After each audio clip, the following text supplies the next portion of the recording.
Video எண்டில் உங்களுக்கு இந்த வீடியோவை நான் ப்ளே பண்ணி காட்டுறேன். அதுக்கு முதல்ல தகவலை உங்களுக்கு தந்துடுறேன். இது வெளிநாட்டில் நடந்த ஒரு துயரமான ஒரு சம்பவம். இது கன்ஃபார்மாக வெளிநாடு தான். ஏன்னா 2 பேரும் வெள்ளையாக இருக்காங்க. ஆனால் எந்த நாடுன்னு சரியான முறைக்கு எனக்கு தெரியாது. கணவன் மனைவி 2 பேருமே வயிற்றில் புள்ள இருக்குதான்னு பார்க்குறதுக்காக அந்த மீட்டரை வச்சு செட் பண்ணி பார்த்துருக்காங்க. செட் பண்ணி பார்த்த இடத்துல புள்ள இருக்கிறது கன்ஃபார்ம் ஆகிட்டு கன்ஃபார்மாக காட்டுச்சு. ஆனால் நான் புருஷனால் ஏற்றுக்கொள்ள முடியலை. இது எப்படி, வாய்ப்பே இல்லையே, இதை நான் நம்பவும் மாட்டேன் அப்படின்னு சொல்லி இன்னொரு வாட்டி நீ இதை ஒரு தடவை செட் பண்ணி பாருன்னு சொல்கிறாரு. நிறைய டூப்ளிகேட் சாமான் இன்றைக்கி மார்க்கெட்டிங்கில் வரதுனால எது ஒரிஜினல் எது நம்புறது எதை நம்பக்கூடாது இன்றைக்கி குடும்பத்தில் எவ்வளோ பெரிய பிரச்சனை உண்டாக்கி அந்த மிஷின் ஒரு பொய்யான ஒரு தகவலை அது கொடுத்துருக்கு, வயிற்றில் புள்ள இருக்கின்று.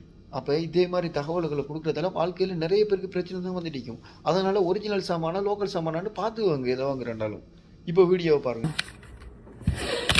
No way. There's no way. You need to take another test.